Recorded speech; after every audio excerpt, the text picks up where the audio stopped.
नमस्कार दोस्तों, स्वागत है आप सभी का फिजिक्स के क्लास में। हम पढ़ रहे हैं स्थिर गति और हमारा ये 10वां पार्ट होगा। और आज हम कूलाम के नियमों पर आधारित जो प्रश्न पूछे जाते हैं उनको आज हम कर लेंगे। इसके बाद आपका जो आवेश, विभिन्न आवेशों पर लगने वाले बलों के अध्यारोपण पर आधारित प्रश्न करेंगे। इसके बाद हमारा कूलाम के नियमों वाला वार समाप्त हो जाएगा। फिर हमारा बचेगा वैद्युत क्षेत्र। वैद्युत क्षेत्र की तीव्रता, द्विध्रुव और द्विध्रुव आघूर्ण, ठीक है, उसको अलग पार्ट में हम बनाएंगे। अगर आप हमारे चैनल पर नए हैं, सब्सक्राइब कर लीजिए। अच्छे अच्छे वीडियो मिलेंगे, इंपॉर्टेंट प्रश्न आपको देखने को मिलेंगे, तरीके भी आपको ठीक ठाक मिलेंगे। और अपने साथियों तक इस वीडियो को शेयर जरूर करना, ठीक है, लाइक भी करना। आगे चलते हैं, ठीक है। देखिए, शुरू करते हैं क्वेश्चन को। क्या कह रहा है कि दो धन आवेश, ठीक है, दो धन आवेश, देखो यहाँ पे चलते, दो धन आवेश प्लस Q1 और Q2, सही है। यहाँ पे दो धन आवेश कितने हैं, प्लस Q1 और प्लस Q2। दोनों एक दूसरे से दूरी पर कितने हैं, 0.1 मीटर की दूरी पर है। अब इसने कहा है एक दूसरे को 18 न्यूटन के बल से प्रतिकर्षित करते, माने यह जो है इस पर जो बल लगाता है, पहले आवेश के कारण दूसरे पर जो बल लगता है उसको हम लिखते हैं F12 बराबर इतना। इसी प्रकार यह है इस पर जो बल लगाता है उसको हम लिखते हैं F21 वेक्टर में। और इसका जो मान दिया है, कितना दिया है, 18 न्यूटन। चाहे इसका चाहे इसका, ये इस पर बल लगाएगा, ये इस पर बल लगाएगा, दोनों का मान वही होगा, 18 न्यूटन, ठीक है। ये दिया है, सही है, कोई दिक्कत नहीं। फिर देखो, ये दोनों आवेशों का योग 9 माइक्रो कूलाम। यदि इसमें दिया है तथा यह दिया है कि Q1 प्लस Q2 बराबर कितना है, 9 माइक्रो कूलाम बराबर 9 गुणे 10 की पावर माइनस 6 कूलाम, ठीक है। तो Q1 प्लस Q2 का मान दिया है, इतना आपको दे दिया, ठीक है। अब आगे देखो, यदि दोनों आवेशों का योग 9 माइक्रो तो उनके अलग अलग मान ज्ञात करना। तो हमसे पूछा है Q1 बराबर कितना होगा, Q2 बराबर कितना होगा। तो सूत्र से लगाएंगे। सूत्र हमारा होता है F बराबर 9.0 गुणे 10 की पावर 9, यानी K का मान, या 1/4πε0 का मान पता होगा। यह Q1 Q2 बटे R²। R का मान कितना है, 1 मीटर है। इसको जब इसका यहाँ पर पहले लग देते हैं R² से, इससे जब लगाएंगे तो ये मिलेगा कितना आपका, 18। यह हो जाएगा, चलो अच्छा ठीक है, 18 9 गुणे 10 की पावर 9 Q1 Q2 बटे R² 0.1 का, ठीक है। अब देखो 9 91 9 दूना 18, यहाँ पर मिलेगा 2 और यहाँ पर मिलेगा 1, 10 की पावर 9 गुणे Q1 Q2 बटे 0.01, इसका वर्ग करो। अब इसका गुणा इसमें कर दो,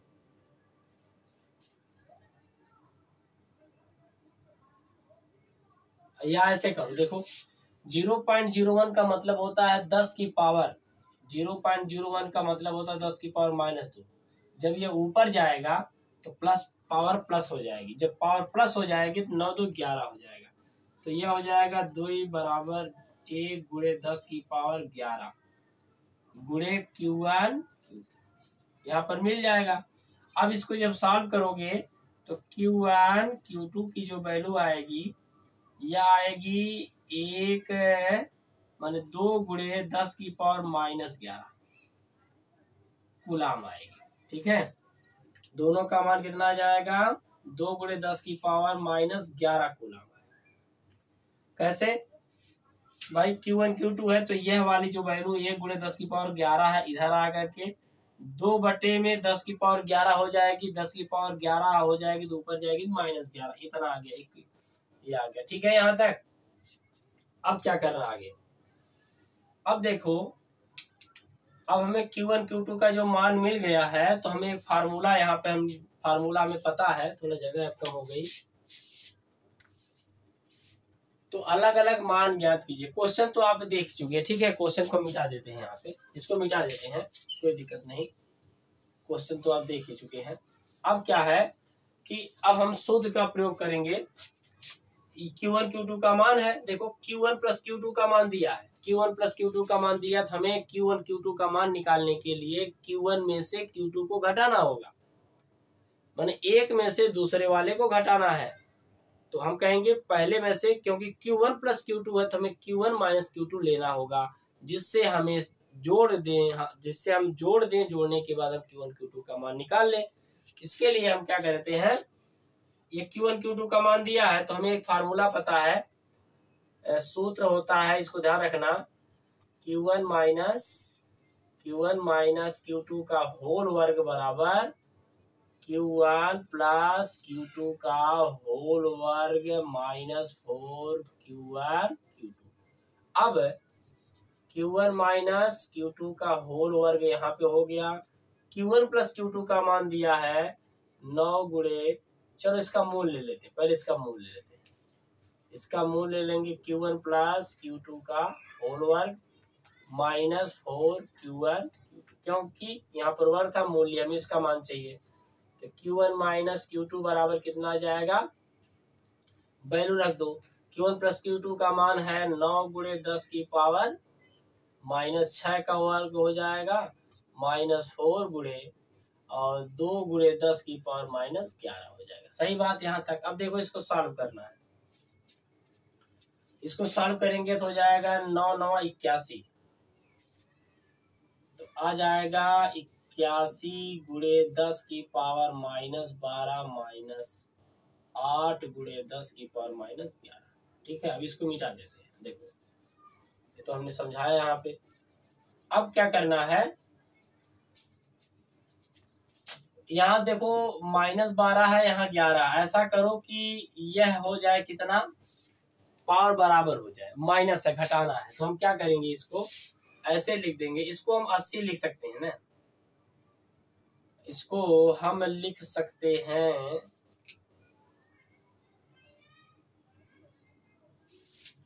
हाँ इसको हम लिख सकते हैं इतना, देखो 81 × 10 की पावर -12, और इसको हम लिख सकते हैं 80 × 10 की पावर -12, लिख सकते हैं ना। अरे भाई 10 की पावर -11 है, तो यहाँ पे 10 हम लिख सकते हैं, 80 × 10 की पावर -12, तो 80 × 10 की पावर में 10 की पावर 1 छिपी हुई है, 10 की पावर 1 इसमें से घटेगा कितना आ जाएगा। ठीक है, तो यह आ जाएगा हमारा, यहाँ पे हमारा क्या आ जाएगा, यह लेंगे 80 माइनस 81 - 80 करेंगे तो 1 आएगा, 1 × 10 की पावर -12 रूट में आएगा, यानी कि आ जाएगा 1 × 10 की पावर -6 कूलाम आ जाएगा, दोनों का अंतर आएगा। ठीक है, ये दोनों का क्या आ जाएगा, अंतर आ जाएगा। ठीक है, हमें पता चल गया।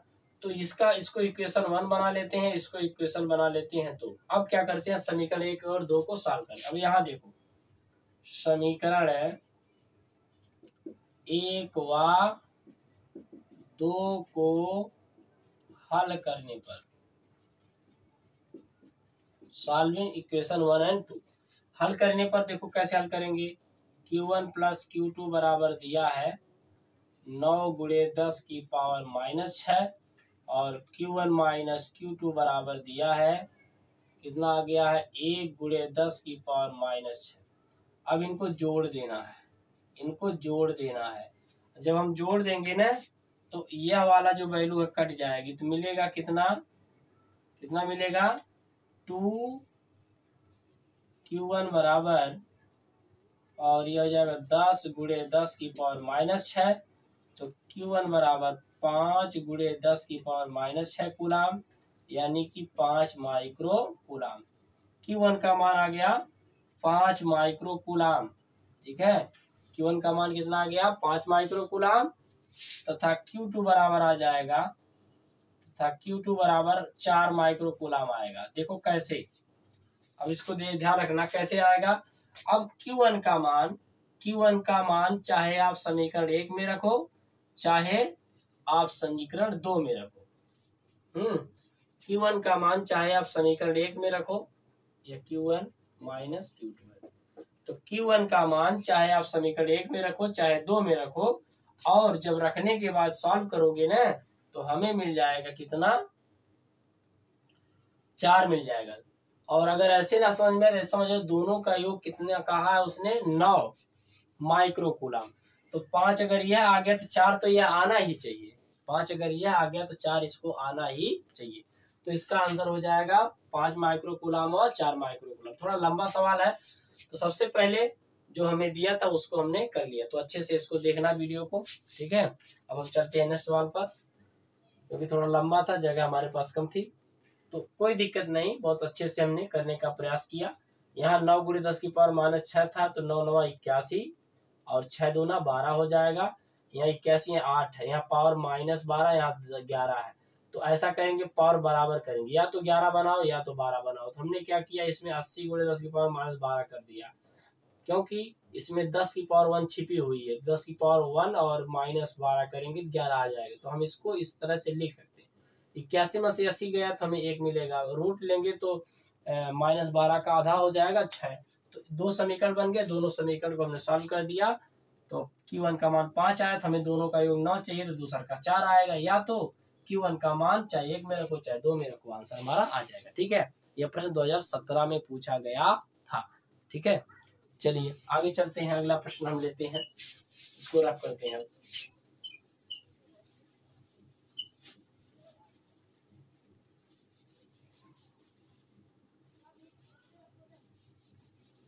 अब देखिए दूसरा वाला सवाल लगा देते हैं, तीसरा वाला सवाल एकदम उसी तरह से है, बस थोड़ा सा देखना होगा आगे। चलिए देखो कह रहा है कि 2 बिंदु आवेश, चलिए सॉल्यूशन देखते हैं। यहाँ पे 2 बिंदु आवेश 1 2, एक पर कितना है 9 इलेक्ट्रॉन के बराबर आवेश है, और एक पर 1 इलेक्ट्रॉन के बराबर आवेश, एक पर 9 इलेक्ट्रॉन के बराबर आवेश है और एक पर, ठीक है, कोई दिक्कत नहीं। फिर इसने कहा 16 सेंटीमीटर की दूरी पर है, कितने दूरी पर है 16 सेंटीमीटर, मतलब 16 गुणे 10 की पावर -2 मीटर की दूरी पर है, ठीक है, मीटर बदल लेना है। इनके बीच एक आवेश क्यों कहाँ रखा जाए, कह रहा है इनके बीच एक आवेश को कहाँ रखा जाए। थोड़ा सा इसको हमें बड़ा बना देना है, तब समझ में आएगा, सही से रहेगा ना, थोड़ा बड़ा बना देते हैं। एक बिंदु आवेश, दूसरा बिंदु आवेश +C + 9E। अब इनके बीच की जो दूरी दिखाई गई है कितनी है 16 सेंटीमीटर, ठीक है।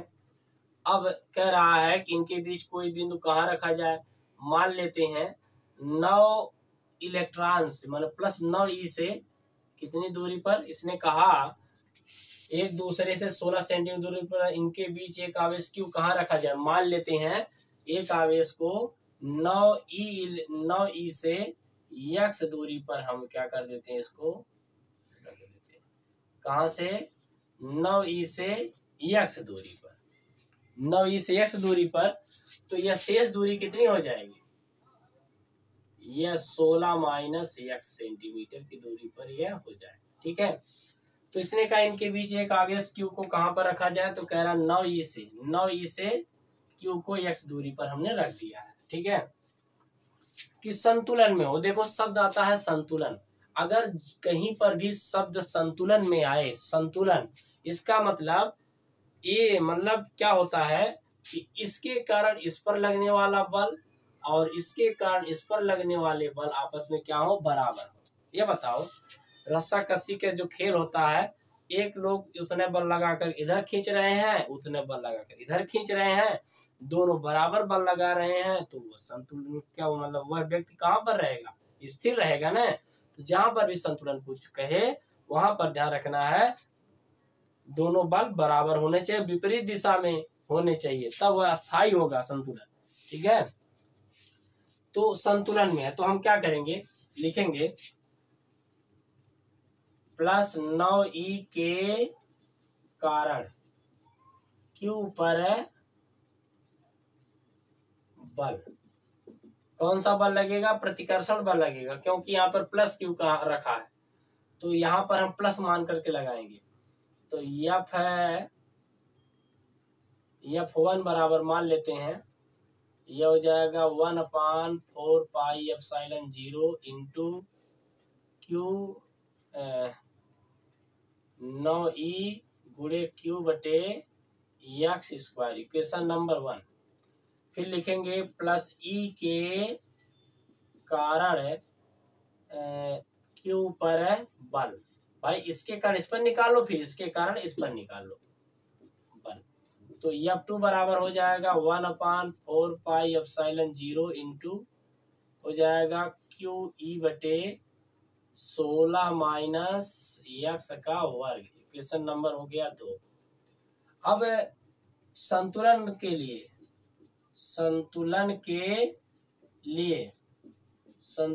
लिए क्या होना चाहिए, F1 बराबर F2 होना चाहिए भाई, तभी न, इसका मतलब दोनों आवेशों के द्वारा बिंदु Q मान Q पर लगने वाला बल बराबर होने चाहिए। जब बराबर का हम बराबर रख देते हैं, तो इसका जो वैल्यू है रखेंगे 1/4πε0 इंटू 9e गुणे Q बटे x² बराबर 1/4πε0 इंटू कितना हो जाएगा QE बटे आ जाएगा 16 माइनस x का होल वर्ग। जो कटने वाला काटो फटाफट, इसको उड़ाओ, इसको उड़ाओ, इसमें Q और E को उड़ा दो। अब हमें जो मिला उसको देख लेते हैं, ये मिला 9/x² बराबर 1/16 माइनस x का होल वर्ग। अब देखो इसको लिख सकते हैं 3/x का होल वर्ग बराबर 1/16 माइनस x का पूरे का होल वर्ग। अब देखो क्या करना है, देखो यहाँ पर भी वर्ग है, यहाँ पर वर्ग है, वर्ग को उड़ा दो, इस वर्ग को हटाओ, इस वर्ग को काट दो। जब काट दोगे तो आ जाएगा यहाँ पे, यहाँ से करते हैं तो आएगा 3/x बराबर 1/16 माइनस x। अब तिर्यक गुणा कर दो, बराबर है ना तिर्यक गुणा, तो 16 तिया 48, ठीक है ना, 16 तिया 48 माइनस 3x बराबर x, तो यह हो जाएगा 48 बराबर हो जाएगा 4x, तो x बराबर हो जाएगा 12, x बराबर आ जाएगा 12 सेंटीमीटर। कहाँ से, प्लस है 9e से, जहां से प्लस 9e से आएगा क्योंकि x का मान है, वाह इसमें से 9 12 घटा दो 4, यानी कि 4 सेंटीमीटर किधर से, प्लस ई से, 9 4, ठीक है ना। x बराबर 12 है तो यहाँ 12 रखोगे तो 16 माइनस 12 बराबर 4 आएगा। तो यहाँ से 4 सेंटीमीटर की दूरी पर इसको रखना होगा, मतलब यहाँ से इसको कितना दूरी पर रखना होगा, 4 सेंटीमीटर, और यहाँ से कितनी दूरी पर रखना होगा इसको, 12 सेंटीमीटर। तो हमारा आंसर हो जाएगा 12 सेंटीमीटर, ठीक है। इसी तरह से हमारा यह वाला सवाल भी लगेगा, अगला सवाल इसी तरह से 2 बिंदु आवेश परस्पर ये दूरी पर है। चलिए अगला सवाल लगा लेते हैं, इसको देख लेना, ठीक है। हाँ तो ये आ जाएगा 9e से, लिखना जरूरी है, कहाँ से, 9e से। अगले प्रश्न पर देखते हैं, चलते हैं।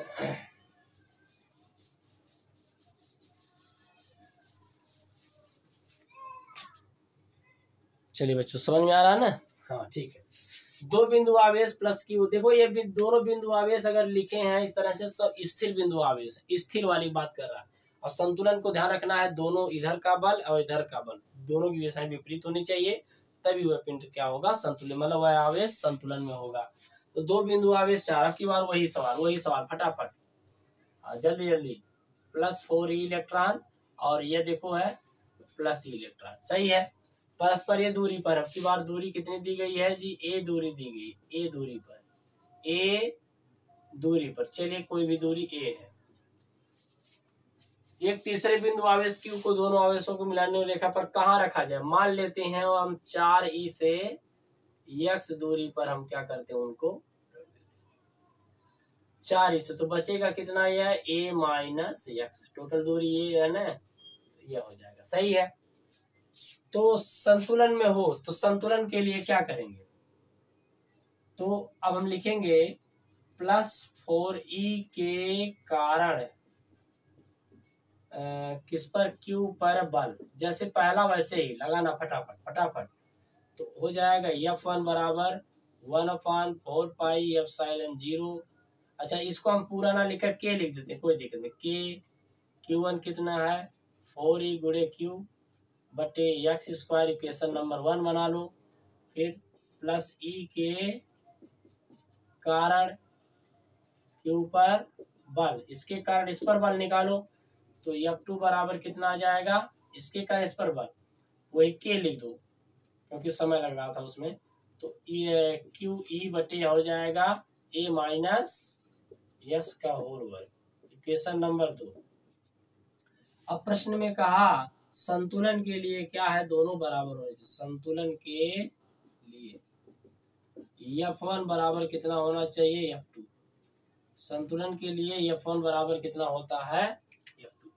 अब जब दोनों बराबर हैं तो हम लिखेंगे कि 4e गुणे Q बटे x स्क्वायर और K QE बटे A माइनस x का होल वर्ग।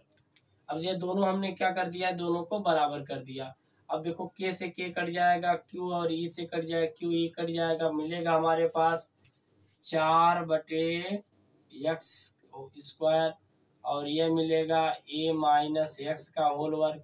जैसा हमने 9 में किए थे वैसे इसको करेंगे, 2 बटे x का होल वर्ग लिख सकते हो, 1 बटे में A माइनस x का पूरे का होल वर्ग लिख सकते हो। बराबर लगा हुआ है और ये दोनों पावर बराबर है तो पावर आपस में कट जाएंगी, तो मिलेगा क्या हमें, 2 बटे में x, A बटे में A माइनस x, त्रिज्या का गुणा कर दो तो 2a माइनस 2x बराबर, इसका इसमें कर दो x हो जाएगा। यह हो जाएगा 2a बराबर, यहाँ इधर जाएगा तो माइनस से इधर प्लस हो जाएगा 3x, तो a बराबर, तो x बराबर आ जाएगा 2a बाई कितना हो जाएगा 3, तो आ जाएगा 2a बाई 3। कहाँ से, +4e से, +4e से, ठीक है, +4e से इतना आ गया तो इसमें हम निकाल लेंगे, तो ये हमारा आंसर आ जाएगा। ठीक है, संतुलन हो। चलिए, तो इसके लिए यहाँ तक तो आंसर हमारा आ गया +4e, लेकिन हमसे कह रहा किस दशा में यह संतुलन अस्थायी होगा। देखो, अगर ये दोनों प्लस वाले हैं, अगर ये दोनों वाले प्लस हैं तो बीच वाला भी कैसा होना चाहिए, प्लस होना चाहिए। क्यों, इसके कारण इस पर लगने वाला बल इधर हो जाएगा, इसके कारण इस पर लगने, इसके कारण इस पर लगने वाला बल इधर हो जाएगा। तो संतुलन करना है, मतलब इसके कारण इस पर, इसके कारण इस पर लगने वाला जो बल हो जाएगा ये F1 इस दिशा में, इसके कारण इस पर लगने वाला बल F2 इस दिशा में होना चाहिए। क्योंकि यह वाला इधर धक्का देगा, यह वाला इसको धक्का देगा, तो दोनों क्या हो जाएंगे, बल बराबर हो जाएंगे इधर इधर। तो देखो, यह वाला इधर धक्का दे रहा है, यह वाला इधर धक्का दे रहा है, इस वजह से संतुलन में आए जाएंगे। कैसे आएंगे, देखो मान लेते हैं x बराबर इतना है, तो आगे हमसे पूछा किस दशा में यह संतुलन अस्थायी होगा, किस दशा में अस्थायी होगा। तो ध्यान रखना है, अगर यह प्लस है, यह प्लस है, तो इस आवेश को भी प्लस होना चाहिए। ठीक है, और अगर आपसे पूछे कि कब अस्थायी होगा, तो अगर यह प्लस है, यह प्लस है, तो इस वाले को क्या होना चाहिए, माइनस। शर्त है यह प्लस हो, यह प्लस हो, तो इस वाले के लिए माइनस होना चाहिए। तो तब कहेंगे कि आवेश निगेटिव अगर होगा तब यह संतुलन अस्थायी होगा। लेकिन अगर यह दोनों प्लस हैं तो और यह भी प्लस है तो संतुलन अस्थायी होगा। क्यों अस्थायी होगा, सुनो। देखो, मान लेते हैं प्लस क्यू कूलाम आवेश को हमने प्लस ई की तरफ थोड़ा माने दाईं तरफ इधर हमने धक्का दे दिया, माने इधर खींच दिया। जब हम इधर खींच दिए तो दूरी बढ़ गई। जब हम प्लस क्यू को इस तरफ खींच दिए तो यहाँ से दूरी बढ़ गई। जब दूरी बढ़ जाएगी तो इसके कारण इस पर लगने वाले बल का मान कम हो जाएगा। ठीक है, साथ ही साथ इसके कारण इस पर लगने वाले बल का मान बढ़ जाएगा, यानी F2 का मान ज्यादा हो जाएगा, F1 का मान कम हो जाएगा। तो इसका मान ज्यादा, इसका मान कम हो जाएगा। अब क्या होगा, F2 माइनस F1 जब करेंगे तो परिणामी जो आएगा उसकी डायरेक्शन F2 के दिशा में होगी, माने बाईं तरफ हो जाएगी। और बाईं तरफ हो जाएगी तब क्या हो जाएगा, इसकी दिशा इधर हो जाएगी। परिणामी अगर बाईं तरफ आ रहा है तो इसका मतलब जितना हमने खींचा है उसका रिजल्ट उसे विपरीत दिशा में खींचने का प्रयास कर रहा है। इस वजह से वह किस अवस्था में आ जाएगा, संतुलन। बात नहीं समझ में आई? देखो भाई, यह इस पर बल लगाएगा F1, यह इस पर बल लगाएगा F2। संतुलन के लिए दोनों बल बराबर होने चाहिए, इस वजह से हमने यह मान निकाल लिया। लेकिन हमसे पूछा है कि किस दशा में यह संतुलन अस्थायी होगा और कब अस्थायी होगा। तो सबसे पहली बात है, अगर अस्थायी हमसे पूछा है तो अगर ये दोनों आवेश इस प्रश्न में प्लस दिए गए हैं तो इस वाले को प्लस होना चाहिए। अब इसको हमने बताया कि अगर मान लेते हैं इस प्लस क्यू कूलाम आवेश को दाहिने तरफ अगर हमने इसको सरका दिया, इसको इधर कर दिया, तो प्लस क्यू से इसकी दूरी बढ़ जाएगी। इस वजह से इसके कारण इस पर लगने वाले बल का मान घट जाएगा, लेकिन प्लस ई के कारण इस पर लगने वाले बल का मान बढ़ जाएगा। यानी F2 का मान, भाई F2 का मान F1 से ज्यादा हो जाएगा और जो परिणामी आएगा उसकी दिशा प्लस 4E की तरफ होगी, यानी कि बाईं तरफ हो जाएगी, जो कि इस आवेश को दाहिने जाने का विरोध करेगा। इस वजह से वह अस्थायी संतुलन होगा। लेकिन अगर यह माइनस कर देते, देखो अगर यह माइनस कर देते, सुन लो इसे, अगर यह माइनस कर देते तो यह वाला बेचारा इसको F1 बल से खींचता और यह वाला बेचारा इसको F2 बल से खींचता। ठीक है, यह इधर खींचता और यह इधर खींचता। उस कंडीशन में, इस कंडीशन में क्या हो जाएगा, अगर मान लेते हैं plus Q minus Q coulomb आवेश को दाहिने तरफ कर देते हैं, जब हम दाहिने तरफ कर देंगे तो F2 का मान क्या हो जाएगा, ज्यादा। लेकिन दूरी बढ़ने के कारण इसके कारण इस पर जो बल हो जाएगा वह कम हो जाएगा। कम होने की वजह से F2 माइनस F1 जब निकालेंगे तो जो परिणामी आएगा उसकी डायरेक्शन दाहिने तरफ होगी, यानी प्लस ई इलेक्ट्रॉन की तरफ होगी। इस वजह से क्या होगा कि हमने इस आवेश को इधर खींचने का प्रयास किया और परिणामी भी इधर इसी दिशा में जा रहा है। इस वजह से यह अस्थायी है। अस्थायी के लिए अगर हम इधर खींचते हैं, इसे इधर आना चाहिए, उसका रिजल्ट इधर आना चाहिए, माने प्रतिक्रिया होनी चाहिए। जबकि इसमें क्या है, माइनस रखने की वजह से जिधर हमने प्लस क्यू कूलाम आवेश को विस्थापित किया परिणामी भी उसी दिशा में आ रहा है, इसलिए संतुलन अस्थायी होगा। तो माइनस क्यू के कारण संतुलन क्या हो जाएगा, अस्थायी हो जाएगा। आशा है कि आपको समझ में आया ही होगा इस तरह से प्रश्नों को करने के लिए। तो इसका पहला हो जाएगा प्लस क्यू के कारण अस्थायी और माइनस क्यू के कारण अस्थायी हो जाएगा। ठीक है, चलिए अब इस वाले सवाल को ध्यान रखना है। दो मुक्त फ्री बिंदु आवेश, चलिए अगले वीडियो में इसको हम लेते हैं। ठीक है, मिलते हैं नेक्स्ट वीडियो में। अच्छे से पढ़ना और अगर आपको ये वीडियो पसंद आए तो लोगों तक शेयर जरूर करिएगा। मिलते हैं नेक्स्ट वीडियो में। जय हिंद।